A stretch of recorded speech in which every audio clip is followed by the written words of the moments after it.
Good evening, Twitter, YouTube. I'm back again. That was quick, huh?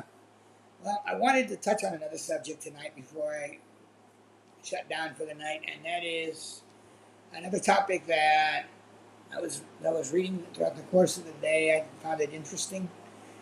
Um, if you remember, a few weeks back, I talked about two specific cases. One was the state of Texas versus the United States, and the other one was, actually, it was Texas versus the United States, and the second one was United States versus Idaho. These were with respect to abortion. And I said that the fact that these two cases were ruled distinctly created a conflict. Well, there's in another different topic altogether, and this is the one I want to touch on tonight.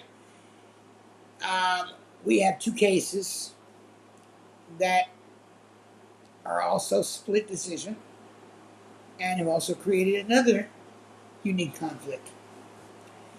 Um, Months back, or a while back, I think in 2021, the state of Florida passed a social media law prohibiting these big tech companies like Twitter, Facebook, and these big companies that serve all these users, prohibited them from moderating the content on their platforms. They sued, and the 11th Circuit Court, the federal court, blocked the law in Florida, and Governor DeSantis in the state of Florida appealed to the 11th Circuit Appeals Court, and they upheld the lower court's ruling, in essence, keeping that law blocked and unable to function.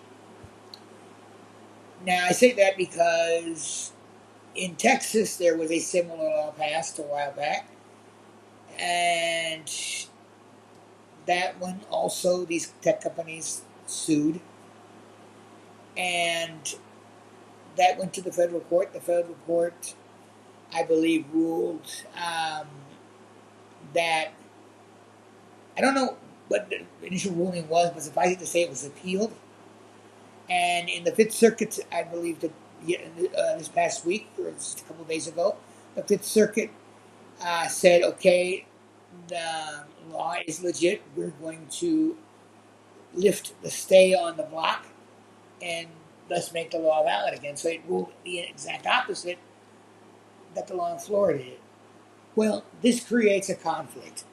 It creates a conflict because you have two distinct cases on the same subject, yet again, both rule in direct opposites of each other. I believe that, well, number one, this is going to go to the Supreme Court. The Supreme Court is going to have to rule on the legality of these cases, who is in the right, the 11th Circuit or the 5th Circuit.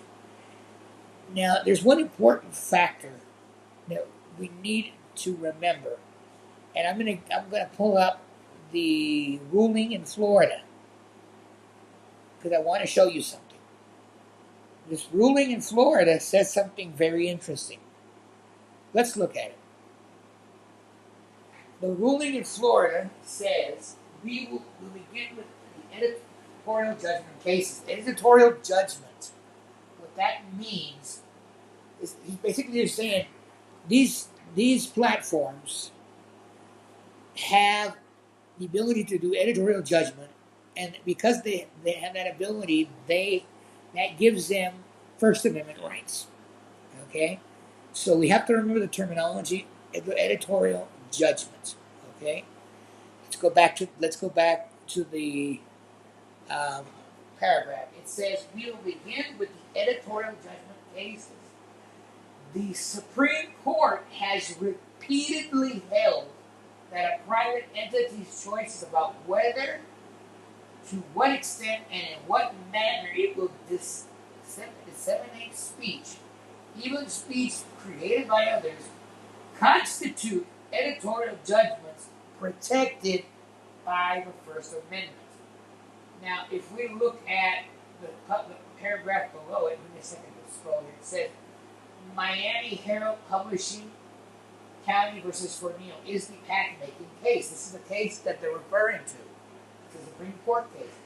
So there, the court held that a newspaper's decision about what content to publish and its treatment of public issues and public officials, whether fair or unfair, constitute the exercise of editorial control and judgment that the First Amendment was designed to safeguard. Okay? And then it's the example of the case was that Florida had passed a statute requiring any paper that ran a piece of critical or political candidate to give that candidate equal space in its pages to reply. Okay, so that's basically what that lawsuit was about. Okay, so basically, this particular case sets the precedent that these companies have editorial judgment, and that editorial judgment is in fact protected by the First Amendment. Now, if that precedent holds true in this on appeal to the Supreme Court with this case, or with the Texas case, Texas will lose the appeal process, Texas will basically the tech companies will win the appeal at the Supreme Court level, and Texas law will be yet again blocked. So it's going to be interesting to see how this turns out, because from what's said in the Florida lawsuit, there is a precedent favoring these tech companies.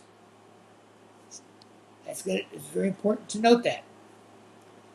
As such, it makes this appeal at the Supreme Court level much stronger for these tech companies than the defense for the state. Attorney General Ken Paxton called this a massive victory. Well, Attorney General Paxton, I don't think it is as massive as you think it is.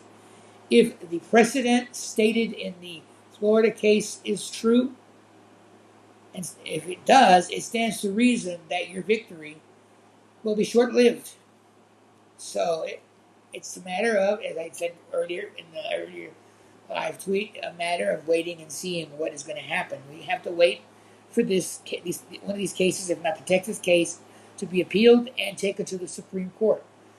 The question is, will the Supreme Court overturn yet another precedent? That's the interesting question. I mean, they did that with abortion, with the inferred abortion right. But will they overturn their own precedent on this particular situation, given the case that is being referred in the Florida ruling? If they overturn that, it's going to create a very serious conflict with the First Amendment, as far as with that particular case of Miami Herald versus Tornillo. Well, that's my 50 cents that I wanted to share tonight, and I hope that you'll have a good evening. I hope I don't come across anything else to tweet about tonight. God knows I'm in a mood to tweet, but I don't want to bore everybody with multiple live tweets tonight. Have a good evening, and I hope to see you all soon.